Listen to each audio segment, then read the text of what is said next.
That sounds a little odd because, in one sense, we've actually now spent 3 weeks in one chapter.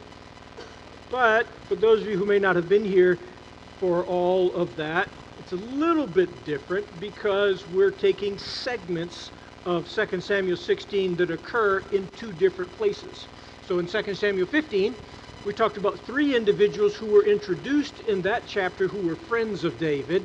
And in 2 Samuel 16, we're introduced to three men who were antagonists for David.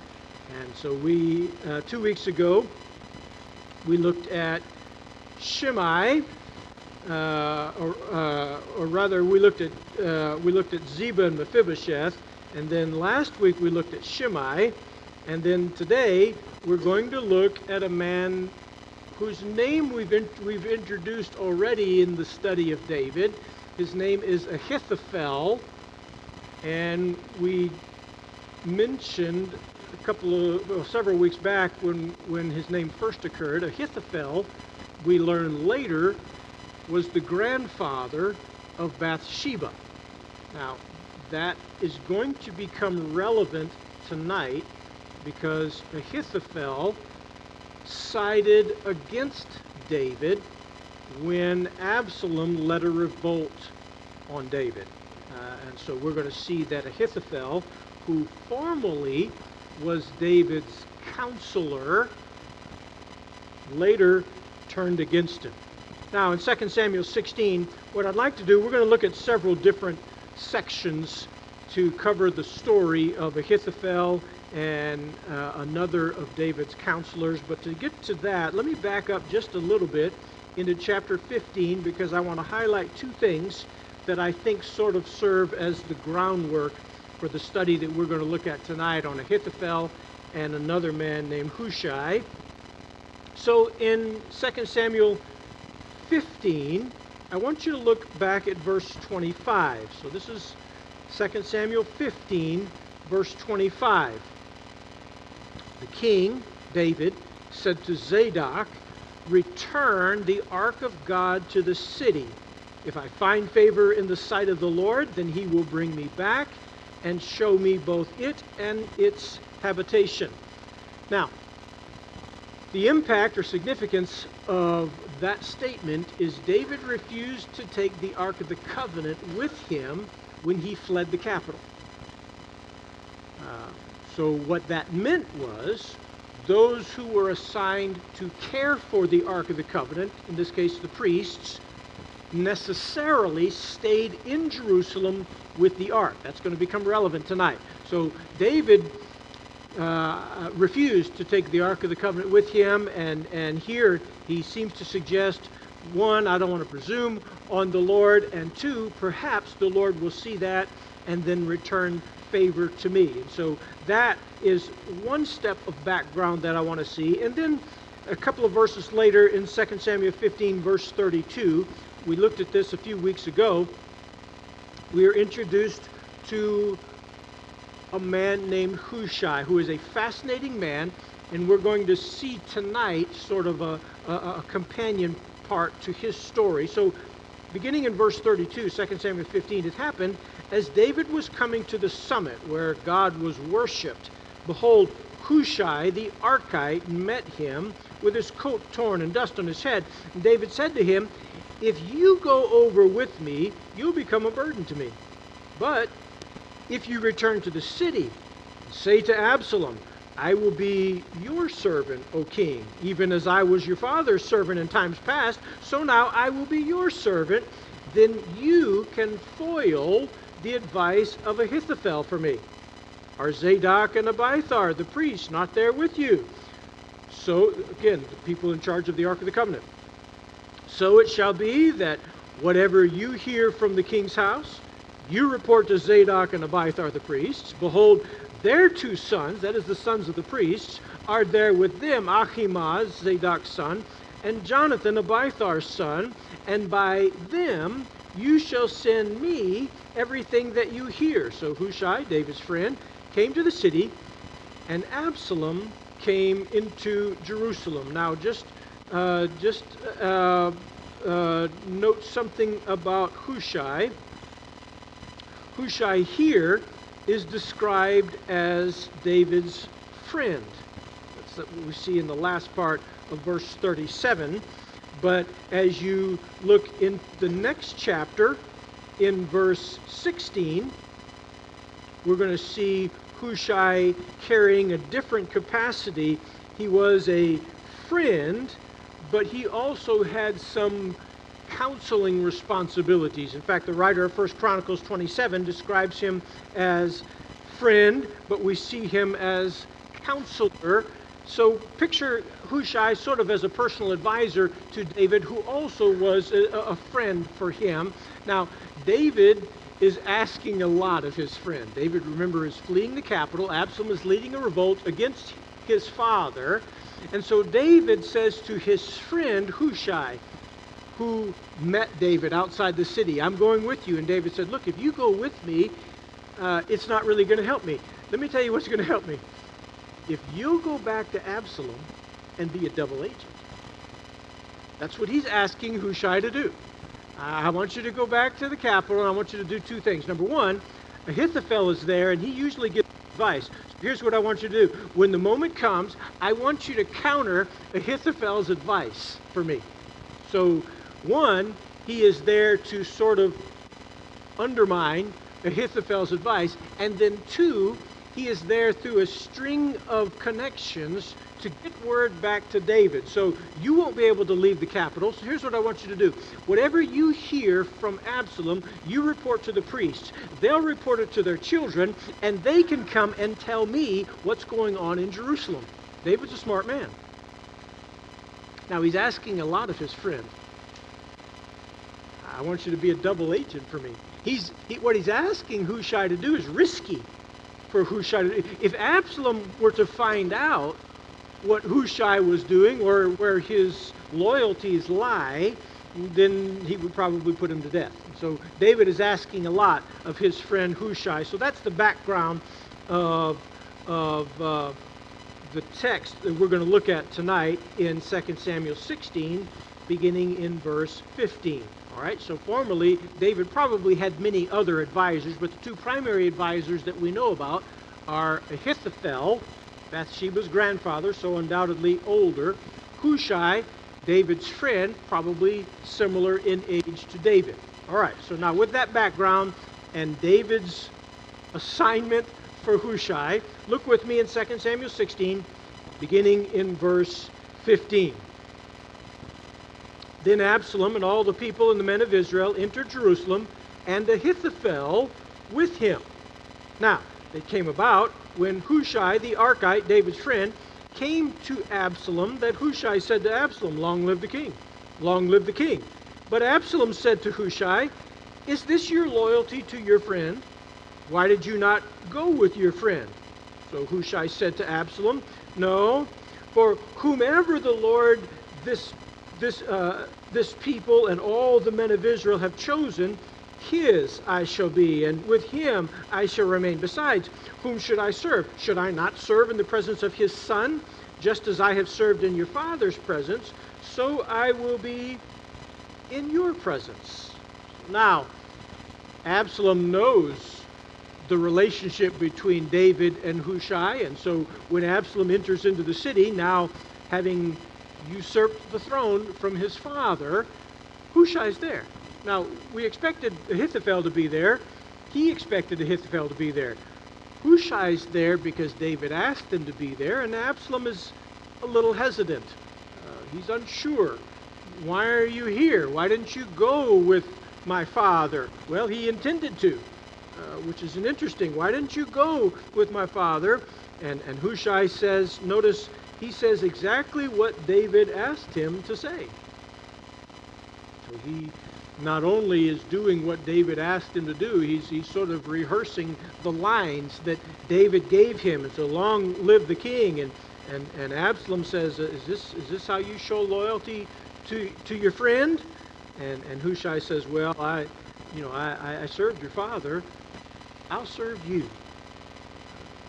And so now Absalom, who seems to be suspicious at first, somehow accepted Hushai's response. Hushai says, I'm just serving the guy who's the king, and just as I was faithful to your father, I will be faithful to you. And so then we're left at the end of verse 19.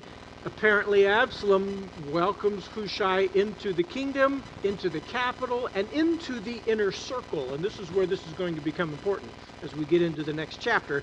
Hushai now has total access to everything going on in the capital.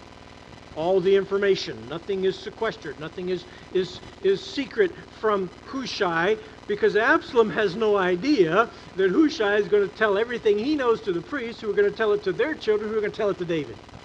So unbeknownst to Absalom, there is a long string of conversations that are being relayed back and forth. Now, in between the passage that I just read and the passage we're going to pick up in chapter 17, Ahithophel begins giving Absalom advice. Remember Ahithophel, who may be angry with David because of the situation with Bathsheba, or maybe he just has turned his back on David. Ahithophel begins to undermine David, and his first counsel to Absalom is to publicly embarrass his father. And he does that by having sexual relations with David's concubines that he left behind. What he doesn't know is he is even in that moment fulfilling the prophecy Nathan gave to David of the judgment of the Lord. Remember, Nathan, or the Lord through Nathan, said to David, you did your indiscretion in secret. Part of your judgment is going to be indiscretion of your family in public. And so in verse 20 down to verse 23, that's what's going on. And it is Ahithophel who gave that advice to Absalom. And so Absalom is now essentially in that act completely distancing himself from his father. He is in one sense declaring power over the kingdom, because I have now taken possession of my father's concubines. He is also probably in that act severing any possible relations with his father, and he's doing it publicly. I want everybody to know. So when you get to the end of 2 Samuel 16, you see several things that are beginning to unfold. Number one, Ahithophel has totally turned his back on David, and Absalom has totally relinquished any family relationship with David. Now I want you to keep your finger here and turn to Psalm 55.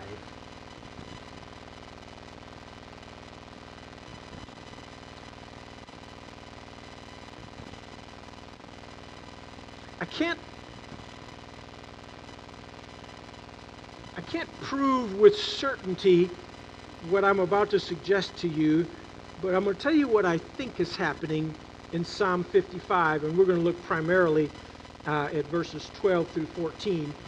But Psalm 55 is a prayer of David in the midst of anguish. You hear a little of that when David pleads with the Lord to hear him. Verses 1 and 2, I'm restless in my complaint because of the voice of the enemy. And he talks about the anguish that he feels in verse 4, the fear and trembling in verse 5. Verse 6, I wish I had wings like a dove that I could fly away. Remember that Calgon commercial? Calgon, take me away.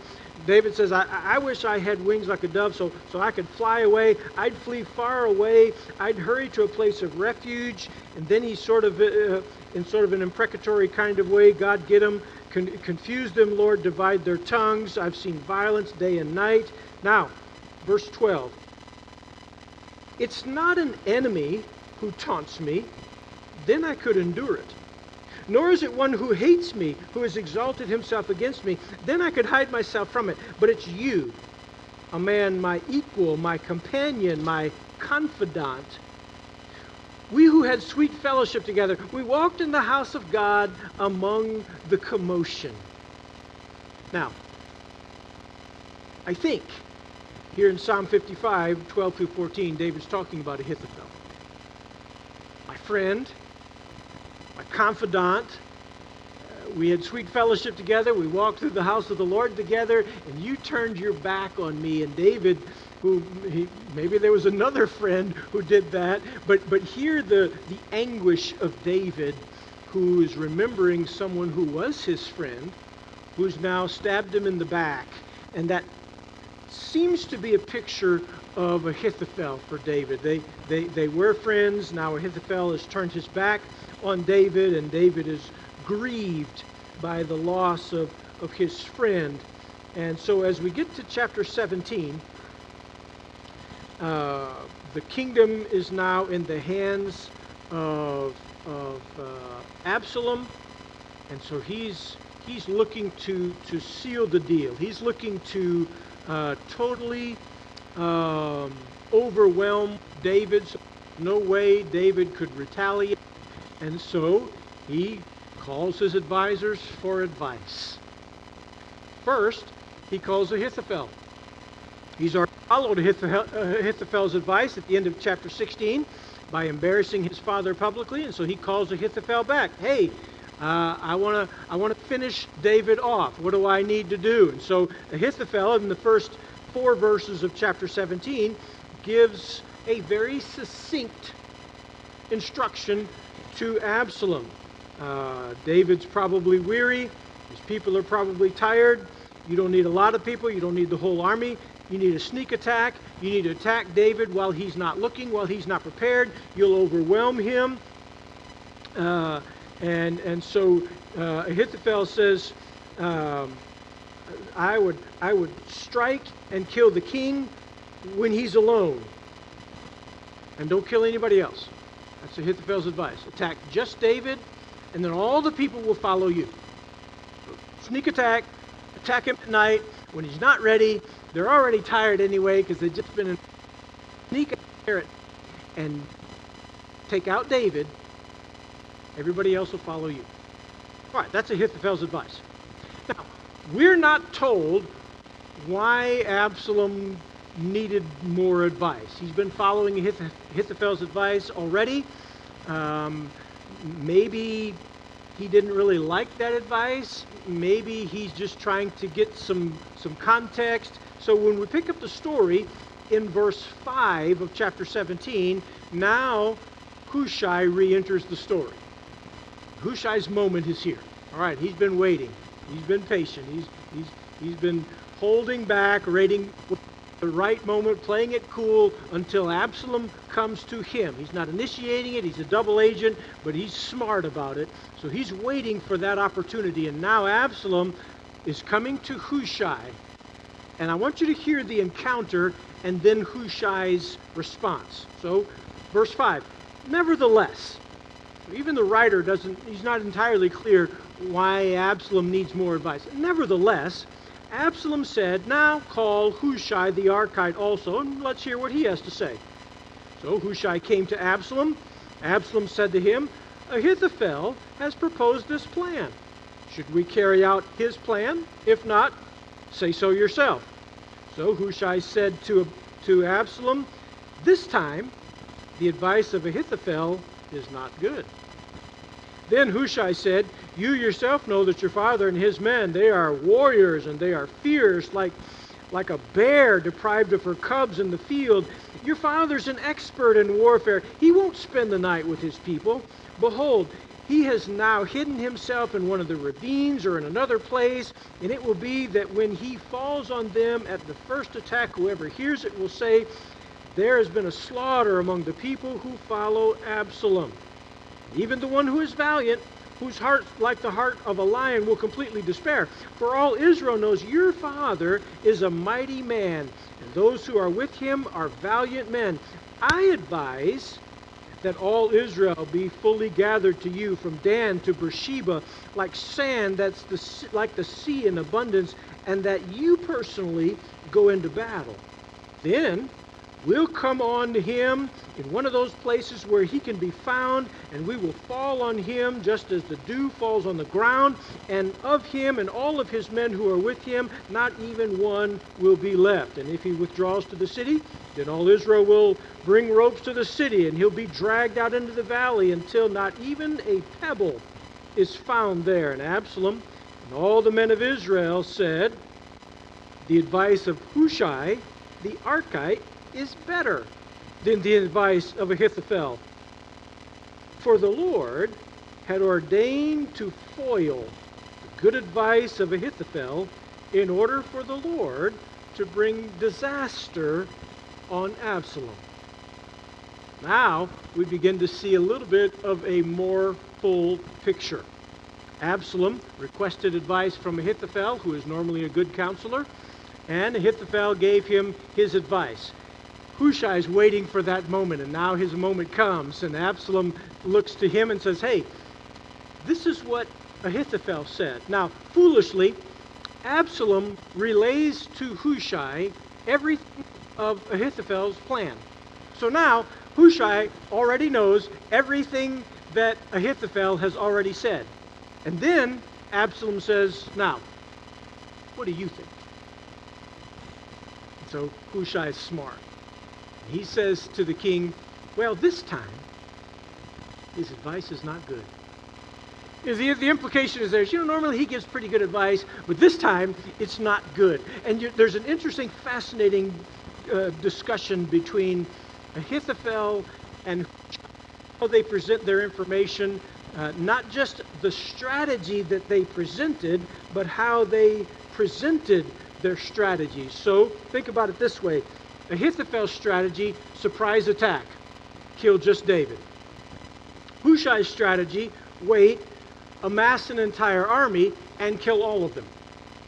That's really the fundamental functional differences between the two plans. And so we're left with, all right, whose plan was better?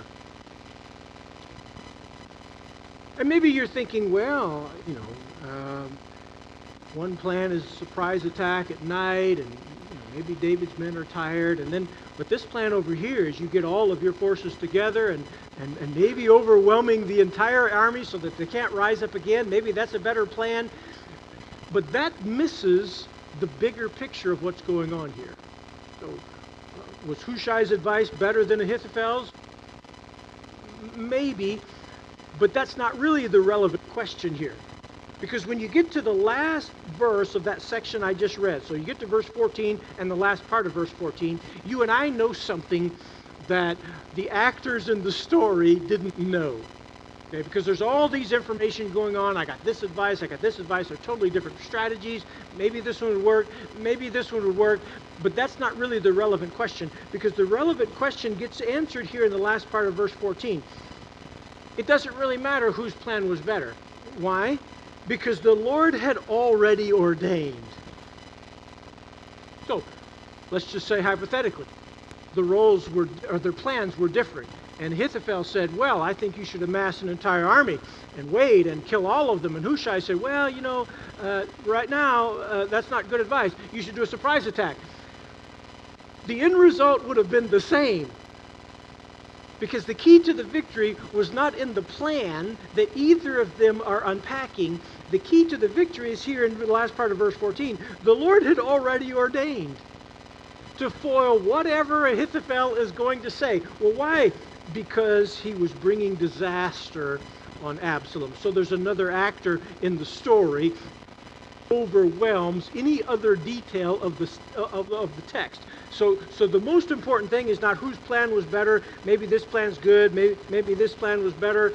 No, what's more important is the Lord is operating in the story behind the scenes. Remember that passage in Proverbs chapter 21 where it talks about the fact that man makes the plans, but the Lord moves hearts. And Solomon even told us that the Lord moves the heart of the king.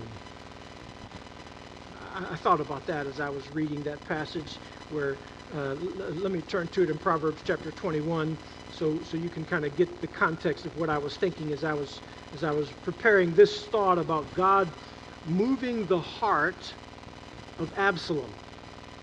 Here's what Solomon said. Maybe he was reflecting on that moment with his father and his brother. The king's heart is like channels of water in the hand of the Lord, and he turns it wherever he pleases. I know God gives free will, but Solomon tells us something God is also able to turn the heart of the king however he chooses. I found myself praying that as I was thinking through that. I'm not making a political statement here, though I have some political concerns, but that's not the statement that I'm making tonight. I am praying that the Lord does that with our president, with our Congress, with our courts. I'm praying that God moves hearts. Because more important than an election, as important as elections are, is the hand of the Lord. So I'm praying that God moves hearts. In the end, I guess it doesn't really matter whose advice was better. You could make an argument either way. No, the text does say in the last part of verse 14, the Lord said, the Lord had ordained to foil the good advice of Ahithophel. So even the narrator is suggesting it was pretty good advice. Whether his was better or Hushai's was better is really irrelevant in the story. I could make an argument either way. I think Hushai probably is telling the truth. Ultimately, I think Hushai's plan probably ultimately is better because, one, Ahithophel was underestimating David's forces. Two, it violates a biblical command to take out the king's anointed. More importantly, it violated the plan of God, so ultimately Hushai's plan was better, but more importantly, it was the hand of the Lord who is operating behind the scenes. Now, Hushai is a better spokesman. He's a better salesman. So Ahithophel is very straightforward. Kill him. Hushai has a little more flowery language, and his rhetorical style is a little bit more effective. He butters up Absalom, but at the end of the day, the text reminds us that the answer comes from the Lord. Now, I want to finish with two things, because God's doing something in the story. We've already seen how God's moving through the hand of these two advisors and the two priests and the sons of these two priests, but I want to finish by pointing out a couple of stories that conclude 2 Samuel 17. So I want you to look in 2 Samuel 17 and look first with me at verses 17 through 21. Now, we're going to introduce some names. One of the things I love about the Bible, when the Bible recounts names are important to the Lord because people are important to the Lord. I know some of the Bible names are hard to pronounce, and you know, remember all these. But part of the genius of that is God remembers them. And that gives me a little comfort to remember that God remembers my name and yours. So we're getting some hard to pronounce names. So 2 Samuel 17, Jonathan and Ahimaaz were staying at En Rogel, and a female servant would go and inform them. They go and inform the King David. For they could not allow themselves to be seen entering the city. But a boy did see them. He told Absalom. Two of them left quickly and came to the house of a man in Bahurim, and they had a well in the courtyard, and they went down into the well.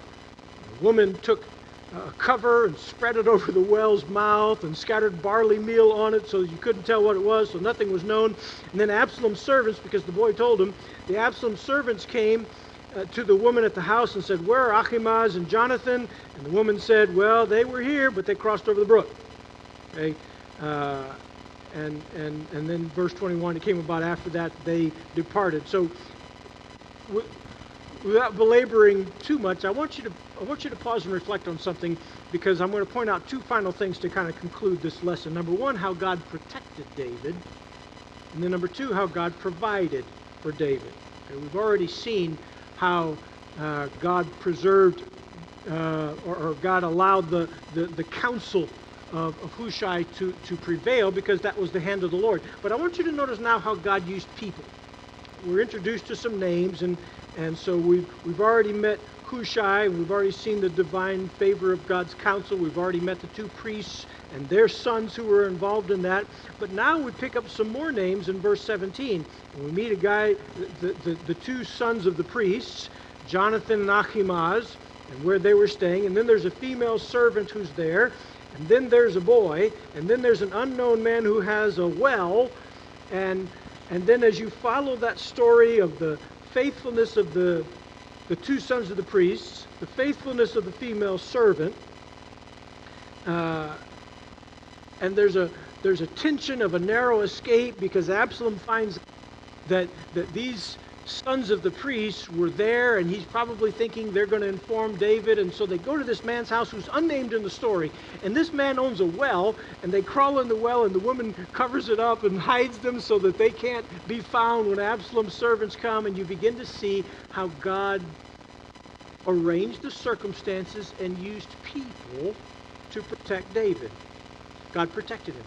He used people in unusual ways, and even some strange sequence of the story, and you read through all of that, and you follow that sequence of these two, and they're on their way to, remember, relay information from Hushai to the priest to them, and then they're almost caught in the tension of the story, but God protected, and God allowed the information. God protected David. And the story ends, or at least this part of the story ends, with another sequence, another episode that demonstrates God's provision. So we've seen God protecting David. I want you to see one more vignette, one more story that begins in verse 23 and then highlights in the last two verses of chapter 17. When Ahithophel learned that his advice was not taken, he didn't take that very well. He's not used to people not taking his advice. And so Ahithophel went out and committed suicide.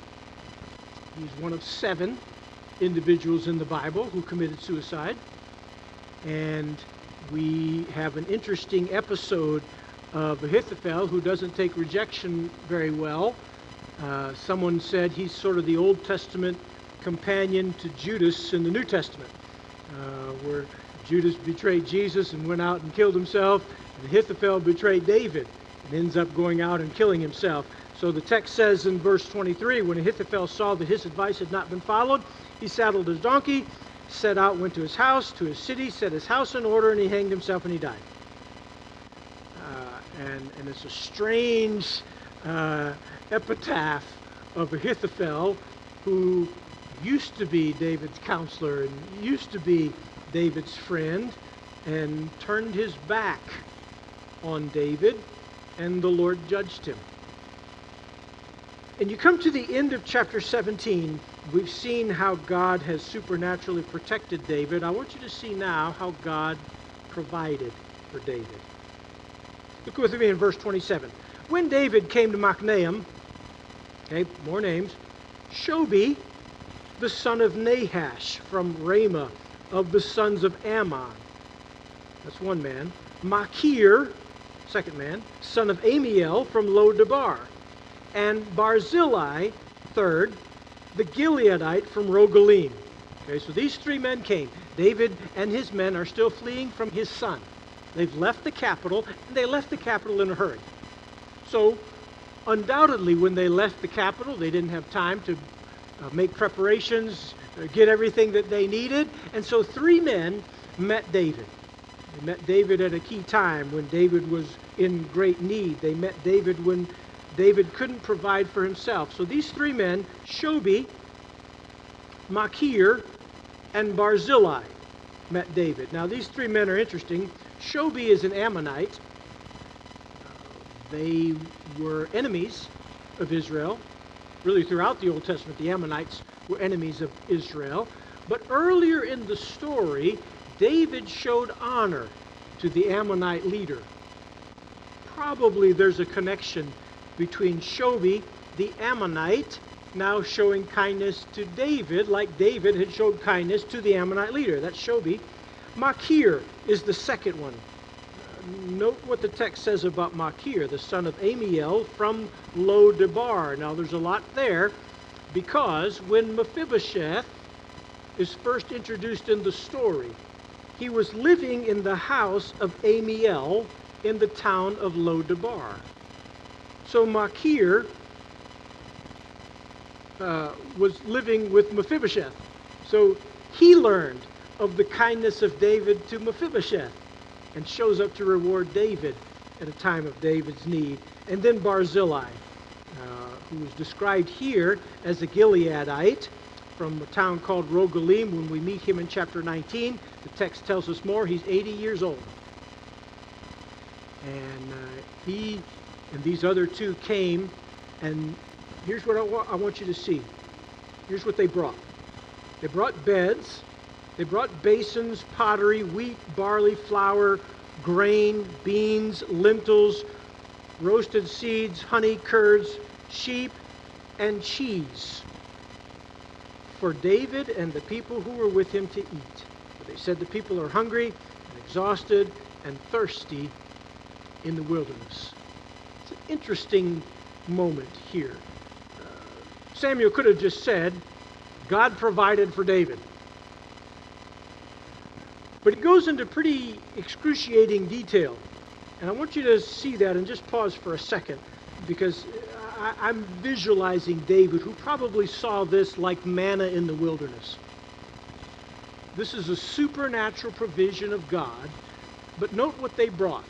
They brought not only what David needed, but they brought creative and thoughtful gifts to David. They brought beds. It was thoughtful. They left the capital in a hurry, probably didn't think to bring beds. They brought them beds. They brought them basins and vessels. Why? Well, to cook the food that they brought. And then this long litany of food that they brought, beginning with the wheat and the barley and the flour and the grains and the seeds and the honey and the sheep. And they brought those at a time when David could not provide for himself and he could not provide for his people. And I left that story thinking, here's some people who are creative and thoughtful. They're timely. They came at a moment when David most needed something and he couldn't provide for himself. So they're thoughtful and they are timely. I wonder if that's part of the inspiration for David when he wrote these words, "You prepare a table before me in the presence of my enemy." David's in the presence of an enemy, and God's prepared a table. And I just thought about the abundant grace of God. How God used a series of unnamed people. We don't know anything about Shobi, and we don't know anything about Machir, and to this point, we don't know anything about Barzillai. God used some people who are otherwise unknown in the text, through their thoughtfulness and their timeliness, to provide for David at a time when David most needed that. And I was reminded again of the creative ways that God has provided. Can you remember a time? I can remember a number of them, when God provided for me in unusual ways. There are times that, some more personal to Jay and me, that we saw God do something that we could not otherwise explain. We saw how God did creative things to provide for us. And so I watched this episode of how God protected David in a strange saga that could be a movie scene. And then I read how God provided for David from people who are otherwise unknown in the story. And I'm encouraged by the fact that God provides and God protects, but I'm reminded again of the goodness and grace of God, the ways of God, how God works in our lives, the provision of God, how God provides for our needs, the work of God, how God might use us to be thoughtful and timely to provide for someone else. I thought about the plan of God. Dale Ralph Davis talked about the hiddenness of God's sovereignty, reminding us that underneath the actions of all of these people in the story is the hand of God accomplishing the purpose of God. And the great thing about that is, that's how God works in our lives too. Maybe God can not only provide for us, but maybe God can use us for creative provision for someone else. Let's pray. God, you're good and faithful. Thank you for how thoughtful you have been and timely in moments when we can't otherwise explain it but the hand of God. Thank you that you protect us sometimes in ways that we don't even know,